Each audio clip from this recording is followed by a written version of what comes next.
There have been stories about what's been happening to people who work at the American Embassy in Moscow. The stories concern radiation. First, it was said the Russians were either bugging or jamming embassy intelligence equipment, and that they were using microwaves to do that.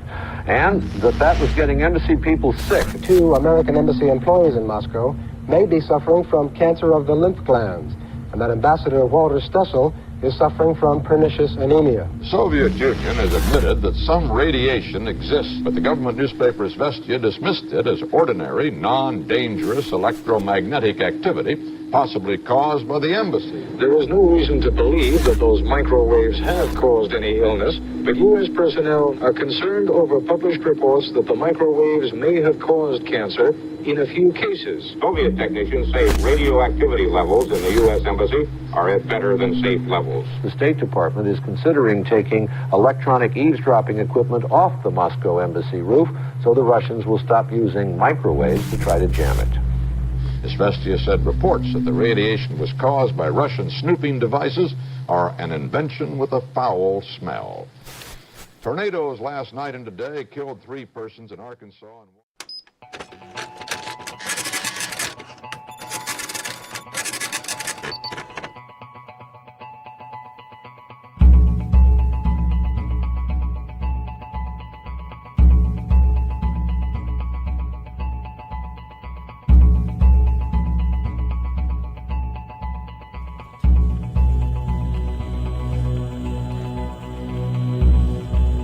I'm holding here a measuring instrument, and from the readings we can say that the microwave radiation in this room is, I would say, in biblical proportions or astronomical proportions. It's approximately 1 million billion times above natural background, which we had just 50 or 100 years ago. So the radiation levels nowadays are enormously high compared to what cells have been developed in. They are not part of the normal universe. That is a completely new type of radiation. In the beginning of the 1980s, very few were electrosensitive. But today it's well over 10%, I think, and the trend is pointing at close to 50% will have one or the other type of sensibility within the next 5-10 years.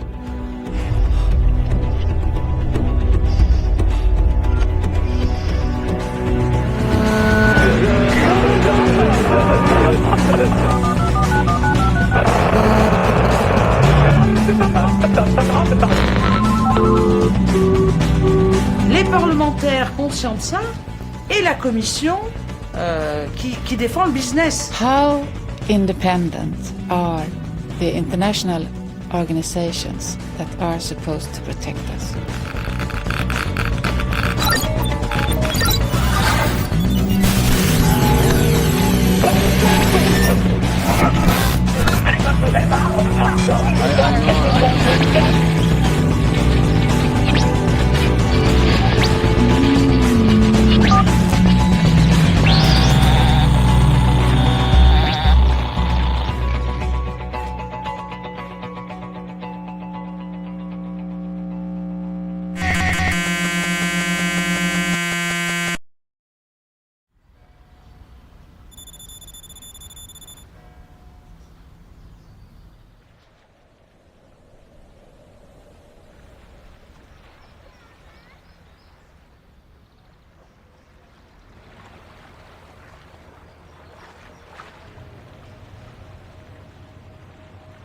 I don't like to go into town anymore because the radiation levels are so high now, so you feel it, you feel symptoms. I think most people who become aware of what this radiation might cause feel the radiation quite quickly now.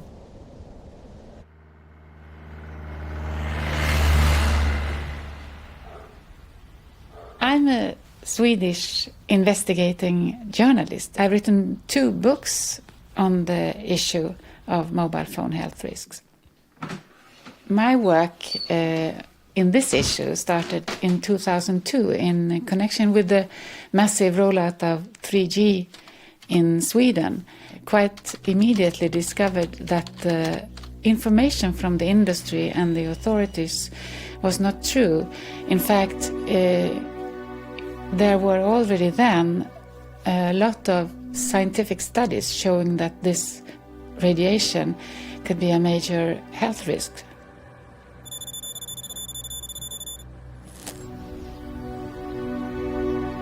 The reason I wanted to investigate the health effects of electromagnetic fields actually go back to the 1970s and 80s. And at that time, in Sweden, there was an introduction of personal computers, and very soon people started to report skin problems. I still continued trying to investigate the health effects of various forms of man-made electromagnetic fields. For instance, heart rate variability. When you expose people to the microwaves, what happens then with the heart rate? Also, we had studies on the red blood cells and the formations of clumps in the blood, and also to investigate the functional impairment called electrohypersensitivity. Every human being is electrosensitive. But the question is, would there also be people that are electrohypersensitive, meaning that they will pick up fields, signals, whatever, that the rest of us doesn't feel, and in that way they will act like the classical canary bird in the coal mine. They will react as biological sensors to something the rest of the population so far doesn't react to.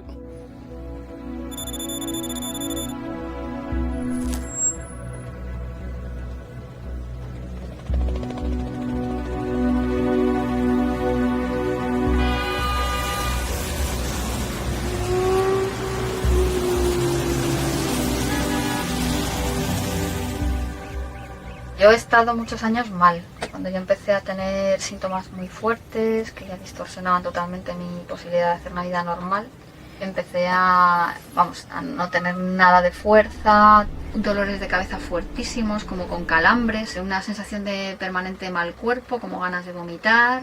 Tenía taquicardias, mucha confusión mental, de hecho estuve medio encamada, ¿no? Que casi no podía con mi alma. Y bueno, pues estaba recibiendo radiación muy fuerte de una antena que debieron instalar por aquel momento. Yo ahora mismo no puedo estar bien en esta casa. O sea, yo de repente aquí ahora me pega un bajón y me quedo pues hecha mierda. Lo que sonaba era un inalámbrico sin parar, 3 horas encendido.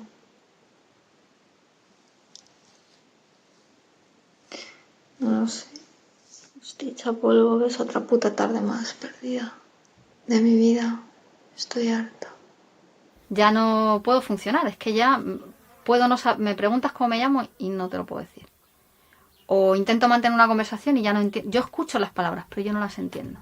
Respecto a las personas que afirman que se encuentran mal porque se ha instalado una antena en el tejado de su casa o por el uso del teléfono móvil, yo creo que, primero, que es verdad. O sea, se encuentran mal, dicen que se encuentran mal y evidentemente se encuentran mal. Y se encuentran mal porque se ha puesto la antena, sí, pero no por las radiaciones electromagnéticas de la antena. Eso es importante. O sea, ellos se encuentran mal y eso es un problema psicosomático, probablemente. Hombre, yo tengo la esperanza que voy a conseguir una vida digna fuera de la influencia de estas radiaciones. El público no es consciente de que, con independencia de, a lo mejor, de la telefonía móvil o estas cosas que son más aparentes, vivimos en un baño de ondas electromagnéticas continuo. O sea, de una parte las que provienen del sol, que no son pocas, y pasando por la televisión, en las emisoras de la policía, las ambulancias, a cualquiera que proponga la desaparición de la telefonía móvil y de todo lo demás también, ¿no? Porque todo lo demás que también emite radiación electromagnética, pues si cerramos todo. Eso creo que muy poca gente estaría dispuesta a volver al siglo XVIII. Visto desde fuera, o sea, lo que parece es que tú estás muy pendiente de algo, ¿no? Entonces que podría ser una obsesión o una fijación, un problema psicológico, se podría decir, ¿no? Es que a esa gente que lo piensa le diría que les daría esa sensibilidad una semana. Nada más. Porque cuando no tienes casi energía, ni a lo mejor un día ni para hacerte la comida, o para bajar a comprarte comida, o casi no puedes ir a trabajar, estar todo el rato intentando demostrar que lo que te pasa, pues es muy duro, ¿no?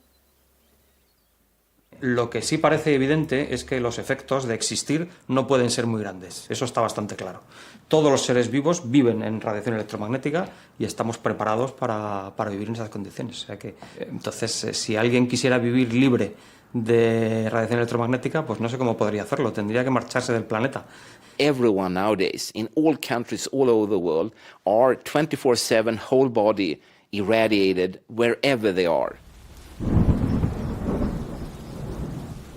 So in that sense, the whole biotope, everything living on the planet, is at jeopardy.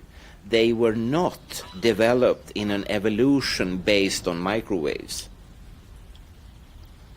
The natural levels of microwave radiation here on this planet are extremely low.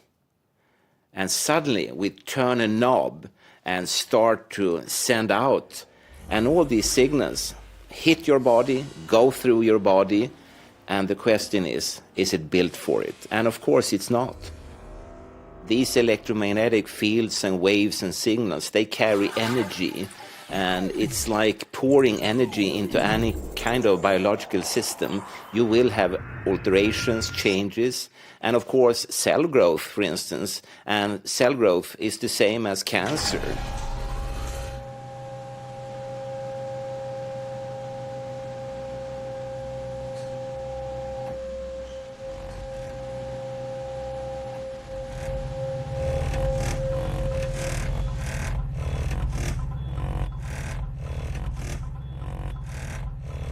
Scientists has also shown that, for instance, microwaves can destroy the bonds in the DNA molecule, which is the basis of your genetic material, and such damages could be the starting point, for instance, for cancer development. So it's very serious data.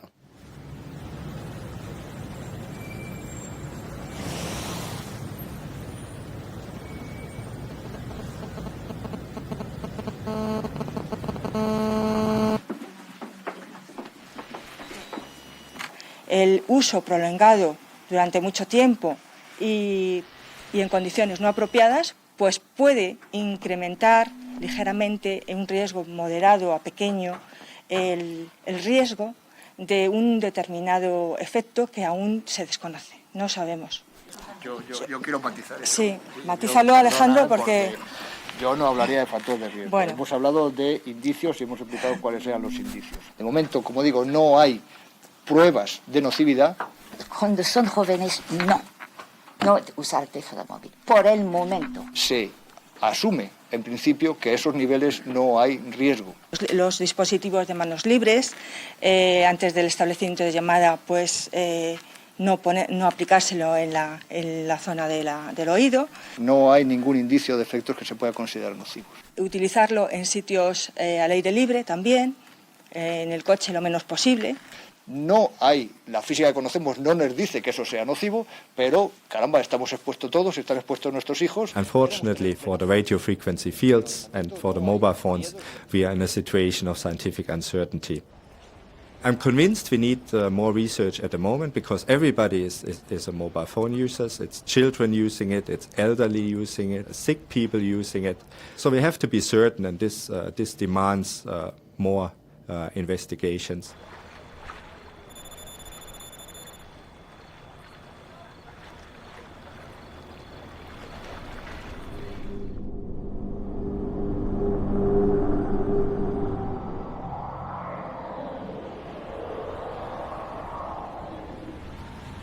International Agency for Research on Cancer is a research institution. So we are doing research and trying to identify the causes of cancer.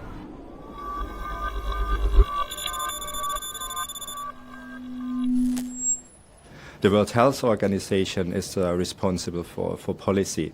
So they are setting our evidence that we find what causes cancer and what doesn't cause cancer into recommendations for prevention.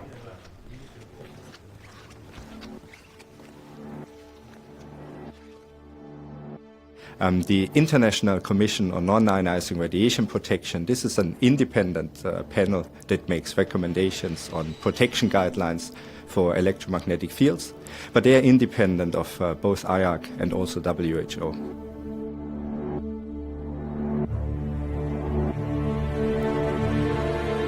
ICNIRP is an international commission of experts on this kind of radiation, and ICNIRP has a huge power in this issue because ICNIRP has recommended the limits that most countries, at least in Europe, have adopted. And as pointed out by themselves, they are only technical. They were never meant to be used as any kind of medical safety or biological safety. It's just a technical measure. But governments and parliaments and so on have used them as a safety guideline, and they are definitely not.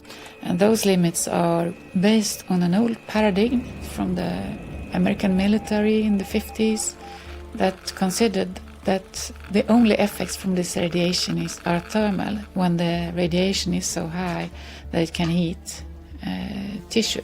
Los límites que se han establecido actualmente están en función de los efectos térmicos de la radiación y se han establecido con el objetivo de garantizar que no se produzca un incremento de temperatura que pueda tener efecto biológico. En ese sentido me parece que son unos límites sensatos desde el punto de vista científico. I started training in 1960 at the Royal Navy's Microwave Training School.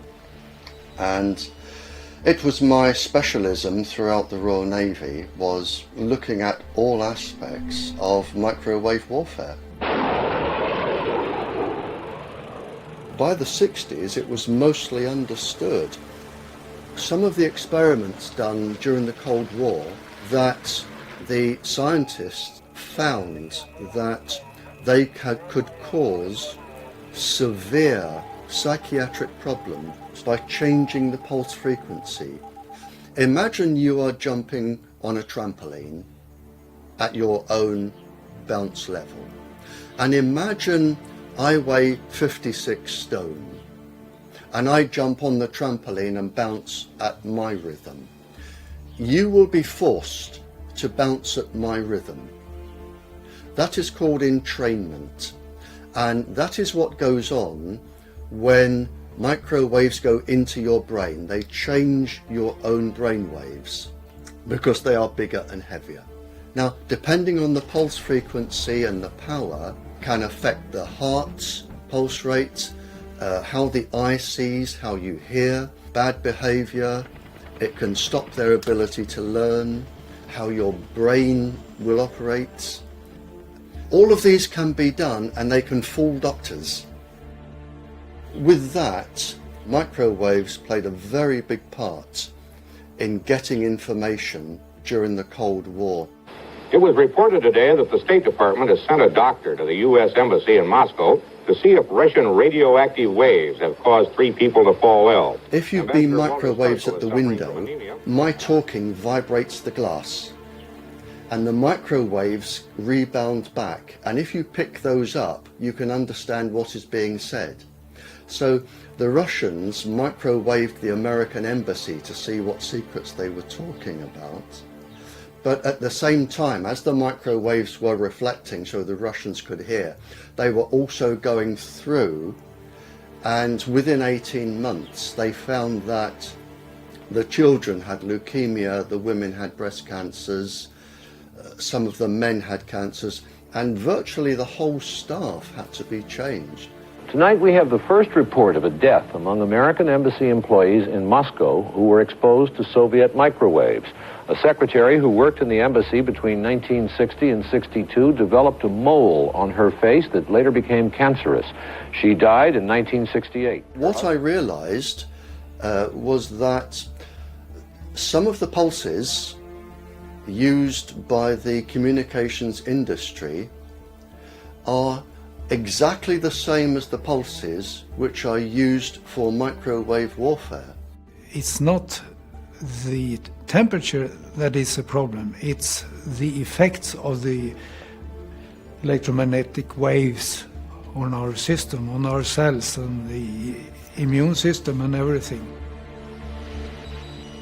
I've been working in telecom area since the start in 1966. And since 1987, I was within different companies in Ericsson. When I was working in quality, I saw a graph showing increasing rates of melanoma, skin cancer, and we saw curves of increasing failure rates of products. That was a big problem, 100 million crowns, for instance.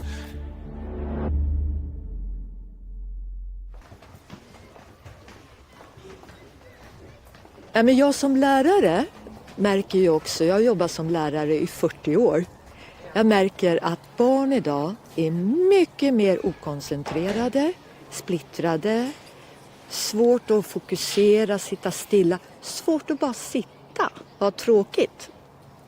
ADHD-diagnoserna ökar. Men så länge som Strålskyddsmyndigheten, den statliga, säger det är ingen fara med det här, det är bara uppvärmningseffekten. Om det blir en för hög uppvärmningseffekt, då är det farligt för kroppen. Den här gardinen skyddar mot mikrovågor. Titta, 0,06. Okej? 8,2, 8,3. Tar vi ändå närmare. Ja, det är det ungefär. 7, 8. Så. Och så ner med den där igen då. Puff.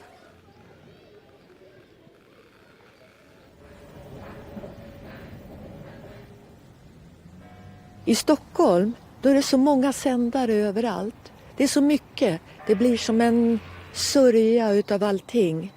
Och då märker jag ingenting förrän jag kommer hem. Då känner jag hur jag kan vara alldeles urlakad.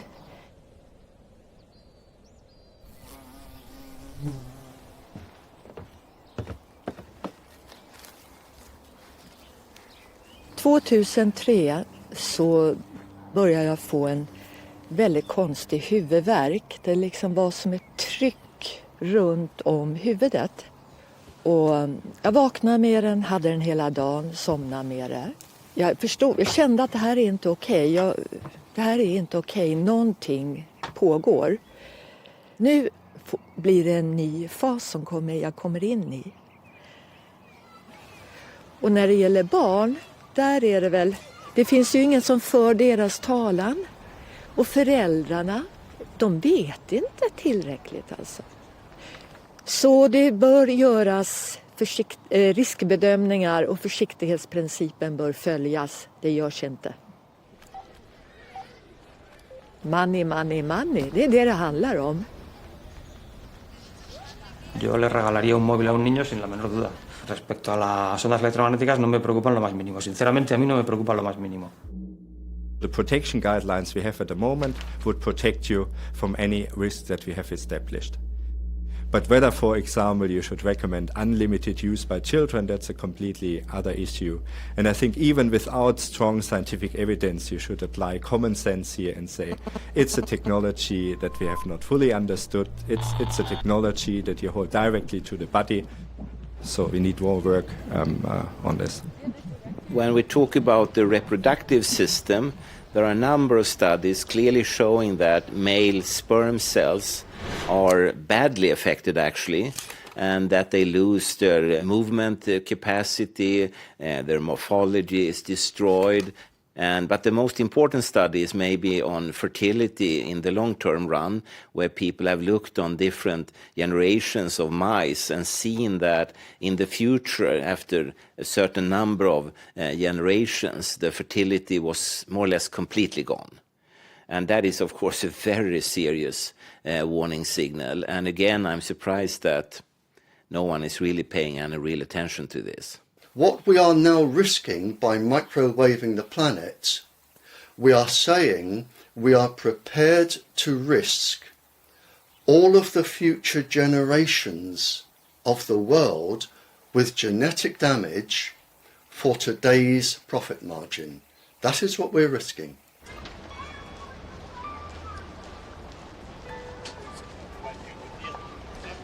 And I'm not just talking people. The cells are identical to plants, animals, humans. So if you're damaging a human cell, you are automatically damaging the plant cells, the pollinating insects, over 200 of them. They are all affected, every single thing. There are some very interesting studies from India where they took mobile phones and put them near to beehives, and that resulted in that the bees left, they moved away. A bee will normally navigate using the Earth's magnetic field. So what you have is a bee which is being disorientated, and at the same time its immune system is starting to collapse. If that would be correct, then we just have to stop radiating these insects. I mean, that's crazy to do it in that sense.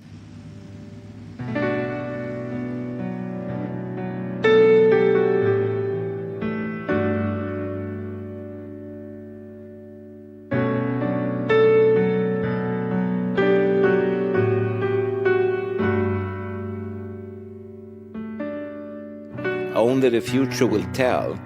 Hopefully, it will turn out to be safe, but that would mean that thousands of scientific papers all at the same time must be wrong, and that has never happened before in history.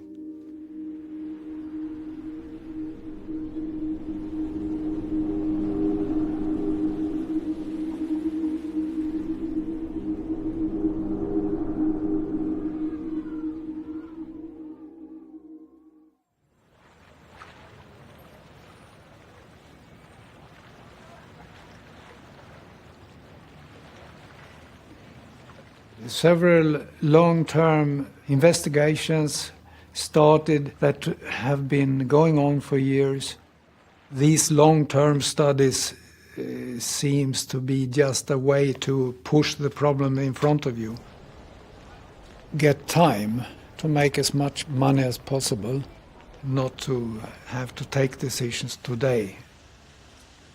It's just a question of when we should start to react. In 2009, scientists met in Norway because scientists felt that the ICNIRP guidelines were not sufficient to really protect health and life. And a special, pretty lengthy statement was published, and it was suggested that the current guidelines should be lowered at least 50 to 60,000 times compared to the ICNIRP guidelines. The authorities, experts, many of them know these problems, but gives free space for the technology, for the industry to use their systems. At least I suspect that this group, they are doing a job for the industry.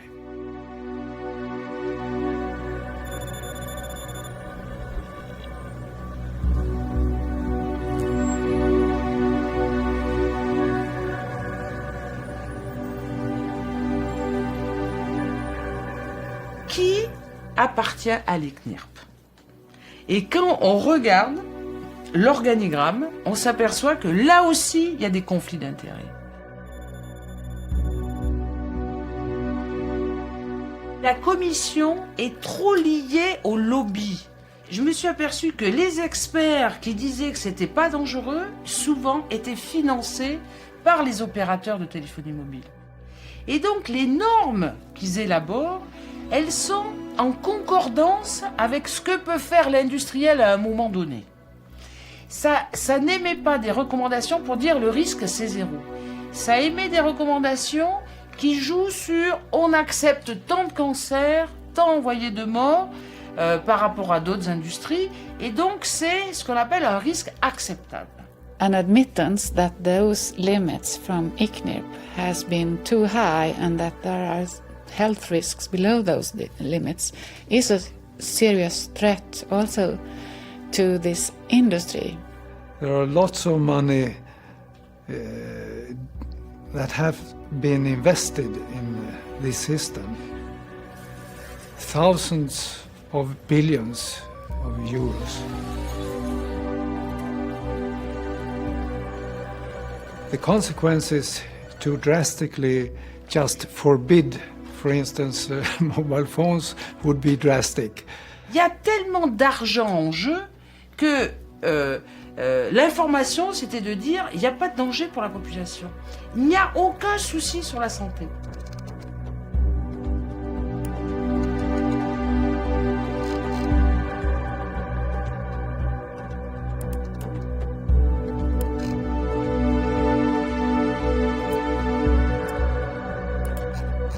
Les parlementaires conscients de ça et la commission qui défend le business. Vous voyez, on est dans le business, on n'est pas dans la protection sanitaire de la population européenne.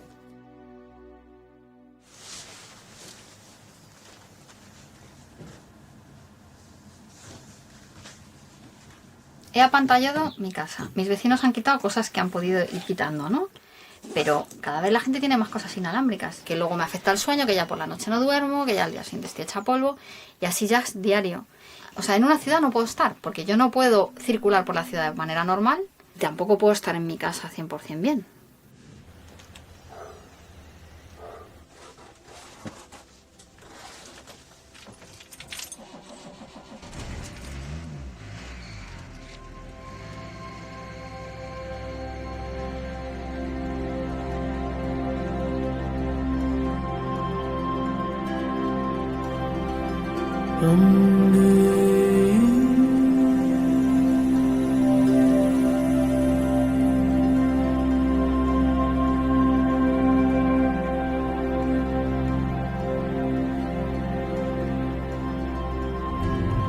Los teléfonos móviles pueden producir cáncer. Es la conclusión de la Organización Mundial de la Salud y de la Agencia Internacional de Investigación del Cáncer, que han asociado el uso de teléfonos móviles a un posible riesgo de cáncer cerebral.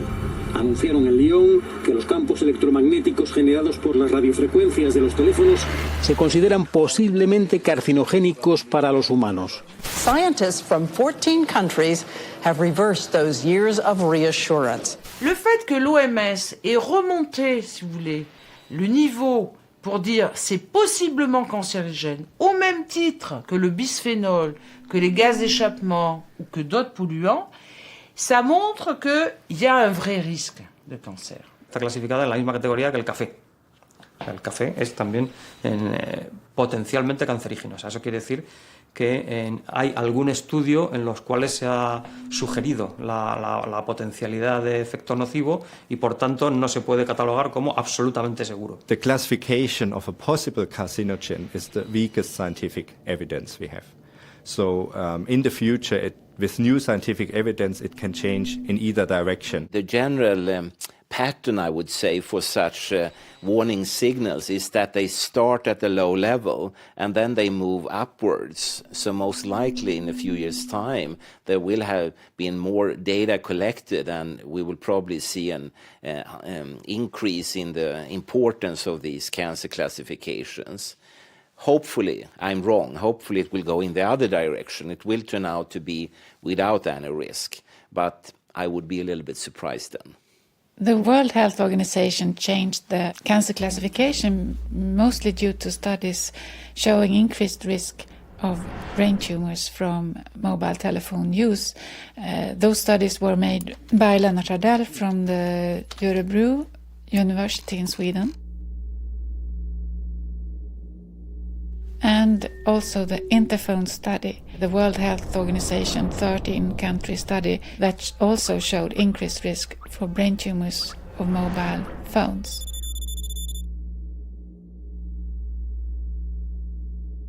I think that this radiation clearly merited a higher classification because there are a lot of evidence showing cancer risk from this radiation. The problem is that the mobile phone industry has dominated the cancer research from this radiation so much. We have to make sure that the industry and the research is clearly separated. And of course, I also think that the industry has a responsibility to support the research because they make all the profit from the technology. So they should be interested also in demonstrating that the technology is safe. And what we usually do in practice, that we have a firewall between the funding and the research, so that there's no direct link by contracts between the researchers and the industry. And that is a mechanism that has shown to work very well. And that is all very well if they had been independent, but the problem is the connections between industry and these expert groups. Anders Ahlbom is considered to be one of the world's leading experts in this field. And he's a professor at the Karolinska Institute, and he has led all Swedish expert investigations into this issue. He has also been an expert to the World Health Organization, and he was part of the ICNIRP expert group that recommended the today's obsolete limits for mobile telephony. I think that the conclusions drawn by Anders Ahlbom went through a major change because earlier he was more careful about what he said. He didn't clearly dismiss the risks as he does today. And that is very strange. So there's been a major change, and I think it is those conflicts of interest that he has that can explain why he dismisses the risks that he has clearly observed himself. Then I started to search further, and I then discovered that his brother, Gunnar Ahlbom, had for many years been a lobbyist for the major Swedish mobile phone operator Telia Sonera in Brussels, while Anders Ahlbom at the same time was a so-called independent expert for many authorities in Sweden and also for the European Commission.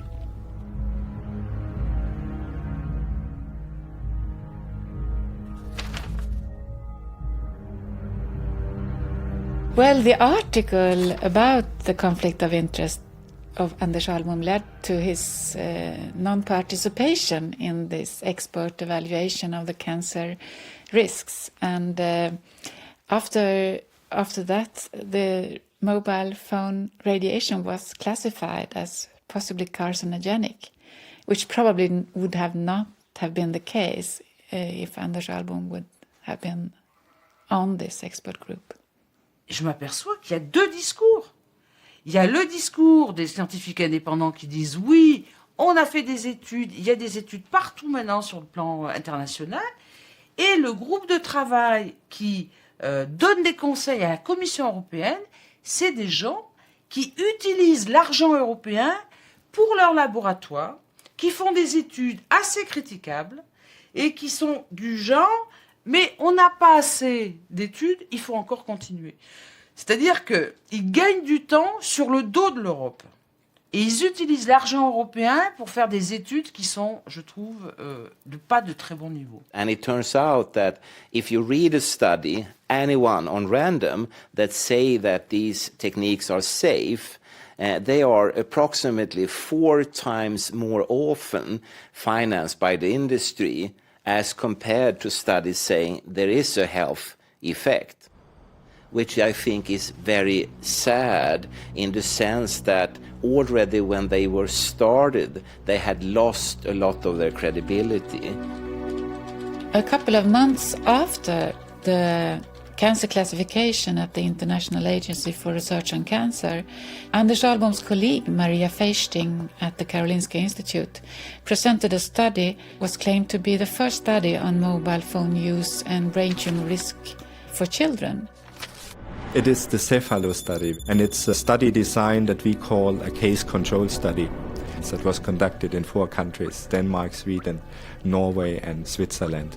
The Interphone study did not include any children or young people, and this is because the study has started in the late 90s, and it was very few children that used mobile phones at that time. Maria Feisting claimed in the press release that the study's results were reassuring. But when you look into the study and the published results, you see continuously increased risk for brain tumor for children who had had a mobile phone subscription for the longest period. When you come to table 4, you see here clearly that children who had used a mobile phone, who had had a subscription for more than 2.8 years, they had a more than doubled increased risk of brain tumor. Furthermore, when you take a closer look at this study, you also see that they present results on use of cordless phones. When we started to study children, the cordless phones have become much more common. A lot of private households had a cordless phone, so the exposure from the cordless phone also becomes relevant. But they don't disclose clearly that they only studied the first 3 years of use of cordless phones. This is only mentioned in a footnote below the table, which is quite strange.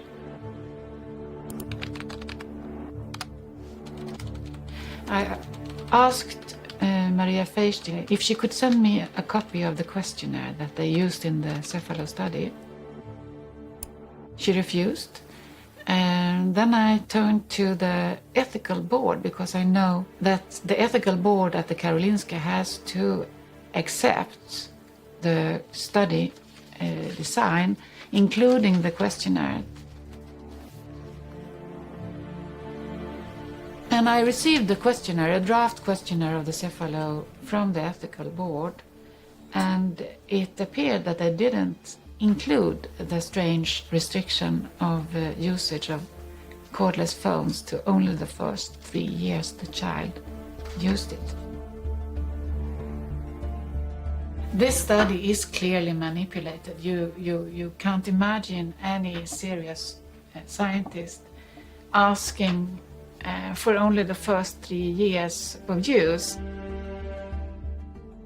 Both the Cephalo and the Interphone study that they show increased risks of brain tumors for mobile phone users, both children and adults.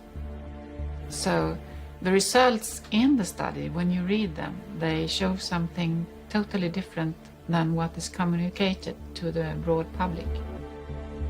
Il y a trop d'argent en jeu. C'est énorme, c'est des milliards et des milliards d'euros. Et en plus, ils peuvent après acheter ceux qui veulent. Si vous avez un scientifique à un laboratoire qui n'est pas terrible, eh ben, il le finance, il l'aide, il fait des contrats avec eux. Et si vous avez un scientifique très sérieux qui fait une étude sur le danger, notamment, on a eu des exemples en France où il y avait un scientifique qui avait fait des études sur les protéines de stress liées au rayonnement électromagnétique, ben, il n'a plus du financement. Donc oui, il joue sur la carotte et le bâton. We realized that the only sort of safe rule here is that money is behind everything. It's always some political or economical or industrial argument behind the curtains that will drive a development in a certain direction. This is one of the most influential and economic powerful industries in the world today. And it's not only about the telecommunications industry, it's also about the defense and military industry. They also produce microwaves. They also use this technology and they have the same interests. This is a military area. Move away from the perimeter. I say again, this is a military area. Move away from the perimeter.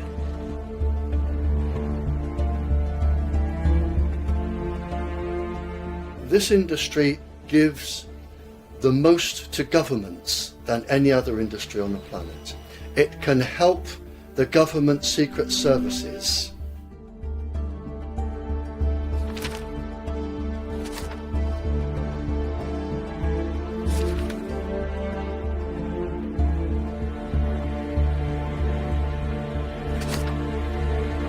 You have to make up your own mind, because nowadays all these scientific areas are heavily infested by other arguments coming from politics, economy, industry, and so forth.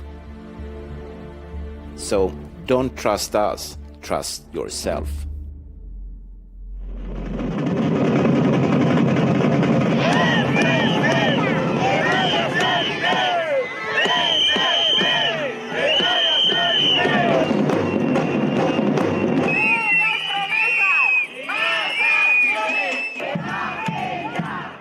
Pourquoi les politiques bougent? C'est parce qu'il y a des collectifs de riverains, vous voyez, des citoyens qui s'organisent et disent « nous, on ne veut pas d'antenne verte ». Il faut pousser la Commission à faire une législation concernant l'utilisation de la téléphonie mobile avec des recommandations et en diminuant les normes. Parce qu'elles sont beaucoup trop hautes et elles ne prennent pas assez en considération tous les risques.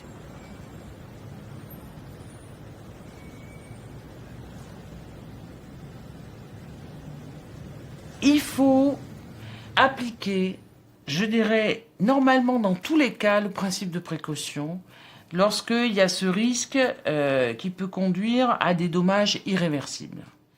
If the precautionary principle would be implemented in this particular field, most of these gadgets would immediately be forbidden. Los efectos perjudiciales de cualquier cosa están absolutamente en relación con la dosis. Entonces, el principio de precaución tiene que estar en relación con la dosis. Entonces, no es decir teléfonos móviles sí, teléfonos móviles no, no es eso. And in this situation of scientific uncertainty, it's now the national governments and their institutions that are responsible for radiation protection who have to decide of what to do in this time period of scientific uncertainty.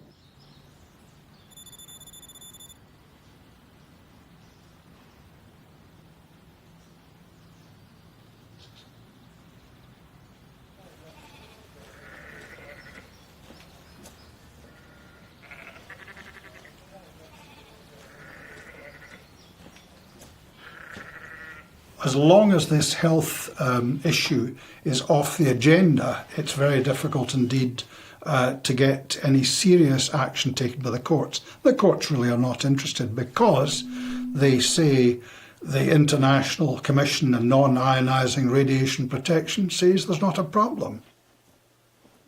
It sounds a very good name. The International Commission of Non-Ionising Radiation Protection sounds great. And you think that's very important, but nobody knows how you're elected to it. There are no changes, apparent changes to its membership. I have a very good suggestion for it, and I would abolish it. And I think it should be, people should be that are on it should be accountable. They should be elected, and they should come from differing sources. It should not just be a self-perpetuating group, which it is at present. And I know I've met with many of them at stages. I have a lot of respect for them, but there is no patency, and there is no, even itself, the chairman of ICNIR, Pavlovich, has said, well, we shouldn't be regarded totally as just the only guideline, but they are regarded as the only guideline. I consider that those experts that are lying to the public and to the decision makers about what the science has shown, Of course, they should be held responsible for those lies that they have produced during years. I think European action is perhaps the best line to take on this. I think for an individual government to go for it is more difficult, but in the meantime, I think if companies or if areas are unhappy about masks going into a place, or schools are unhappy in terms of the use of Wi-Fi, then I think there should be some attention paid to these concerns. Et là, le politique dit « ah, danger », parce qu'il y a une mobilisation citoyenne. Mais ça, pour moi, c'est ce qui va être le moteur d'un changement, si vous voulez, de paradigme, d'un changement au niveau des conflits d'intérêts, d'un changement sur la protection sanitaire des citoyens européens. Mi intervención en estos asuntos en defensa de personas afectadas por los campos electromagnéticos fue casual. Se trataba de una persona que yo conocía anteriormente, que llevaba un pleito para tratar de que una antena de telefonía móvil no se instalara en su edificio. Hablamos del año 1997 aproximadamente, y el juez nos estimó y se ratificó esa estimación en la audiencia provincial y esa antena no se colocó. Se informaron otros afectados de que había habido una sentencia favorable y ya entonces me pidieron que me ocupara de sus asuntos. Y entonces uno de ellos tuvo bastante relevancia porque conseguimos por primera vez en el Estado español y creo que posiblemente en Europa que un juez paralizara el funcionamiento de una antena de telefonía móvil por problemas de salud.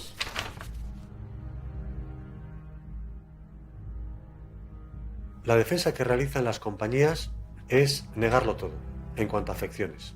Sin embargo, las pólizas de seguros que tienen suscritas para sus instalaciones tienen cláusulas de exclusión muy llamativas que me permito leer textualmente. Exclusión uso de teléfonos móviles. No quedan cubiertas las responsabilidades legales con respecto a daños personales, enfermedad, incapacidad de cualquier tipo, muerte, enfermedad mental, angustia mental, dolor mental o físico, trastorno o deterioro o desorden mental o físico, o cualquier síntoma mental o físico causado o supuestamente causado o contribuido por el uso continuado de teléfonos móviles. ¿Por qué hay esta cláusula de exclusión si es una actividad total y absolutamente inocua? Lo más importante para los usuarios que utilizan esta tecnología es, desde mi punto de vista, que tengan información. Y es una asignatura pendiente por parte de la Administración informar y formar a la población, sobre todo a la más vulnerable. Estamos hablando de los niños, estamos hablando de las personas enfermas, estamos hablando de los ancianos. Y que entonces, con toda la información en la mano, decidan.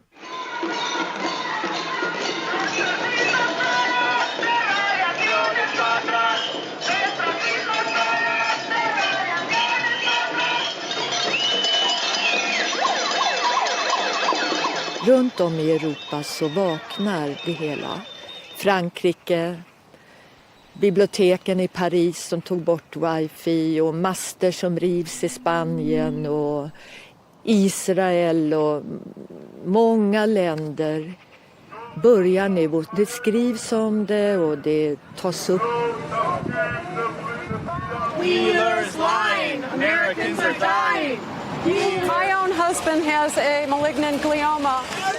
Yeah, out of the middle of the road. Well, my advice to everybody is to investigate for themselves, to check the evidence and to check the facts about the dangers of this radiation, and to try to reduce as much their own exposure. Si las antenas están mal, no las pongamos. Queda suspendida aparentemente la obra hasta dentro de 15 días. It's up to all humans to together in concert try to solve all these issues. they should go and find all the scientific results themselves. They are readily available on the internet, so it's very, very easy to find them. Some experts say they're seeing evidence of breast cancer that could be connected to where some women keep their mobile phones. When you take something and put it directly on the skin, it's high energy microwave radiation for a prolonged period of time. In young women with vulnerable developing breasts, we may have a perfect storm. The actual insert that people never read, frankly, that comes with the phone, it does say exactly that. There's the BlackBerry, for example, warns to keep your phone at least 0.98 inches away from the body when transmitting.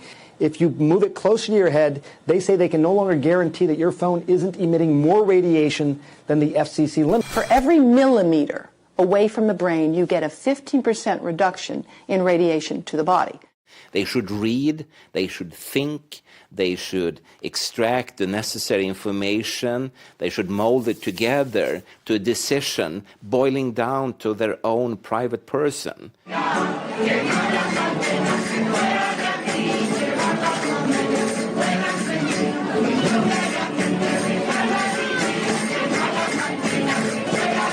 Y estamos salvando nuestra dignidad. Y lo que sí que tenemos muy claro es que si luchamos puede que perdamos, pero si no luchamos ya hemos perdido. Antenas no y salud sí.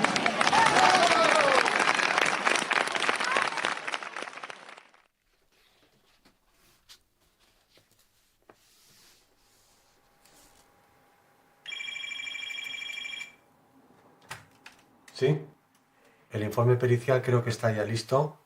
Según nos han dicho, para la semana que viene va a estar ya enviado. Sí, podríamos verlos mañana, sí. ¿A qué hora te iría bien? Dentro de las acciones y actuaciones que llevamos en defensa de los afectados, pues está en la manera de lo posible incidir en que los responsables políticos adopten una posición garantista. Hay que tener en cuenta que una persona hipersensible es una persona que no puede estar cerca de campos electromagnéticos. Entonces, ¿esto cómo se va a regular? ¿Esto cómo se va a resolver? Esto es ya el tabique medianero con la otra comunidad, ¿eh? Y entonces, esto ya es la terraza, que ya te digo que la distancia es una cosa así, no hay más. Y es justo ahí mismo donde van a poner la antena, o sea que no hay... La diferencia es 1 metro, 1,5 metros. Bueno, vamos un momento a subir a la terraza. Las compañías están en condiciones de dar servicio, que es un servicio público, de interés, que nadie discute. Nosotros intentamos racionalizarlo, pero lo pueden dar emitiendo con muchísima menos potencia y, por lo tanto, con muchísimo menos riesgo para las personas que están expuestas. Y el colegio está aquí, ¿verdad? Aquí mismo, ya ves que no hay ninguna diferencia de distancia. Es este edificio de aquí. Con lo cual ahí tenemos el patio, ¿verdad? Sí. Y exactamente los metros me parece que son 40. Hasta el punto medio del colegio son 40 metros. Con lo cual entraríamos en lo que es la cuestión de las zonas sensibles, que según la normativa son 100 metros. Claro. Y ellos han hecho los locos. Con el asunto. Claro, y en esos 100 metros deben de hacerse unos estudios para tratar de minimizar la exposición, etcétera, teniendo en cuenta que son... Après, il y a une deuxième partie, c'est la reconnaissance par la Commission en faisant des signatures, des pétitions pour la reconnaissance des électro-hypersensibles.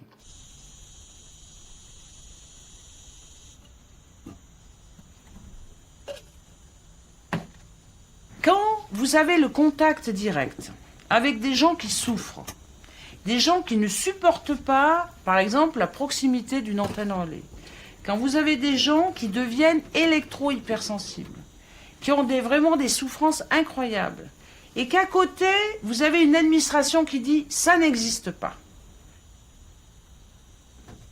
Il faut que je suis en train de le constituer, un groupe de parlementaires qui m'aident et qui font aussi du lobby. C'est-à-dire, à un gros lobby, il faut faire un autre lobby et surtout, c'est s'associer les citoyens européens, vous voyez, pour faire monter la pression. Yo no tengo tampoco la solución y yo no estoy en contra de ninguna tecnología. Pero si hay problemas, o conseguimos que se preserven espacios donde gente que tenemos este problema mínimamente podamos vivir, y buscamos alternativas o hacemos un uso más responsable, como se está hablando de otros problemas medioambientales, o realmente va a haber gente que no podamos vivir en este planeta.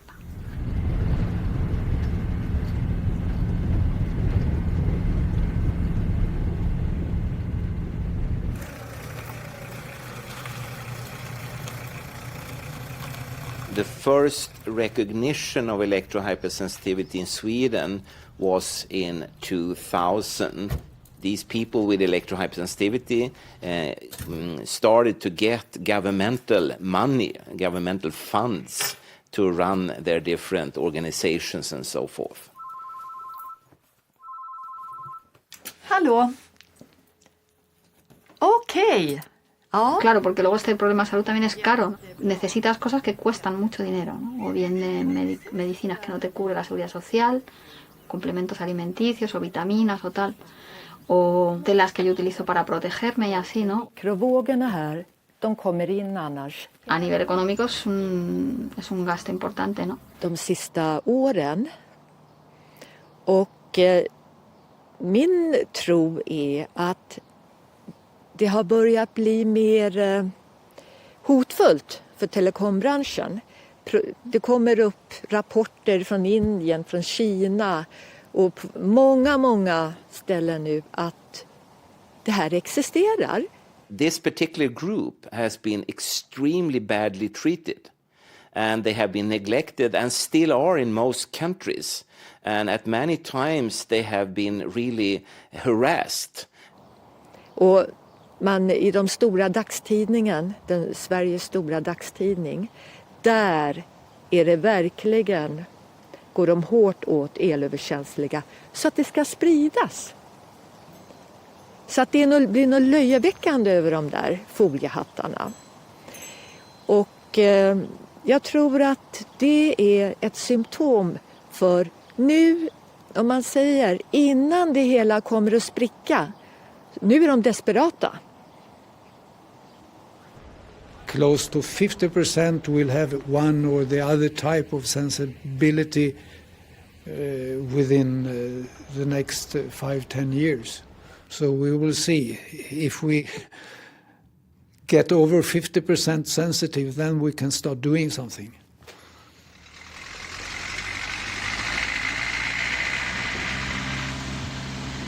Para mí la caravana no es la forma de vida, o sea, es como la transición para buscar un espacio y un lugar donde yo pueda vivir con salud, pero no es fácil.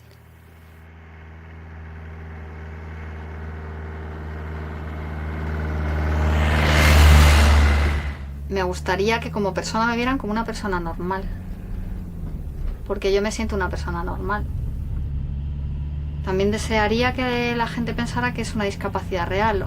Realmente me supone una alteración tan fuerte de mi salud que no tengo más remedio que evitarla.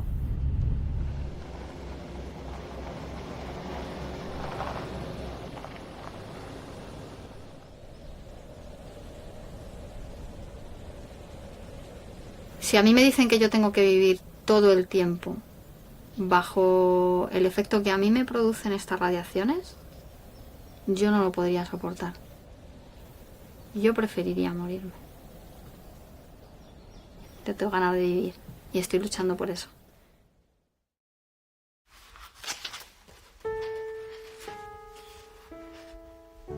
It's been years since the cancer classification, and it's a great deception that there has been no steps towards authorities or mobile phone industry recommending people to take precautionary measures to handle this radiation. Instead, nothing has been done. Business goes on as usual. People are not warned about the cancer risks. Children are increasingly using this technology. I think it's a completely health disaster going on, and people are not informed about the risks. Mobile phones, computers, computer screens and so on, from a biological point of view, they are just toys. They are not life necessities. And to have that kind of very harsh arguments and threats and discussions about toys, that's for me a warning sign, really, And if you look around in the world today, you do realize that the needs are very, very different. And the needs today is about clean water, clean air, food that we can eat without risk. It's about love, compassion, understanding, respect. And they are very seldom actually on this economic agenda. Primary word is growth. We should have more and more and more and more of everything, you know. And that's from a biological point of view very odd and scary. Il ne faut pas être addictif. C'est-à-dire, il ne faut pas penser que toute technologie est bonne pour sa personne. Et moi, je fais confiance à la fois à l'intelligence collective et au sens de la personne pour dire halte.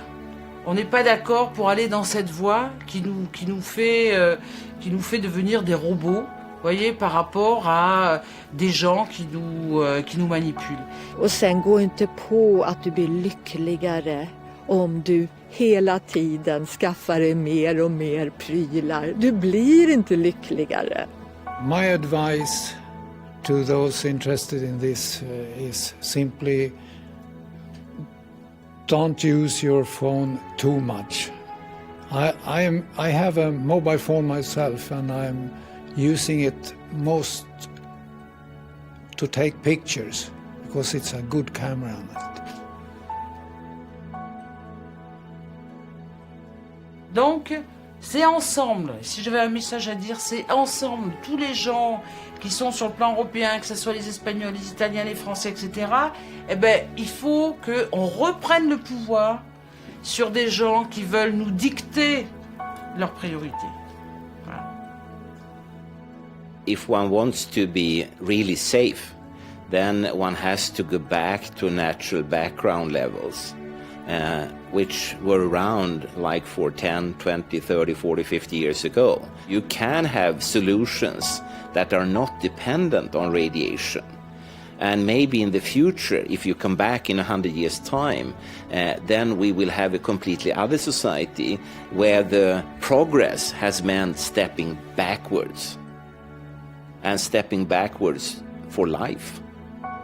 This industry is considered to be so important to society and to the economy that we will have to have a lot of victims, a lot of dead bodies on the table until we take steps to reduce the risks and the exposure.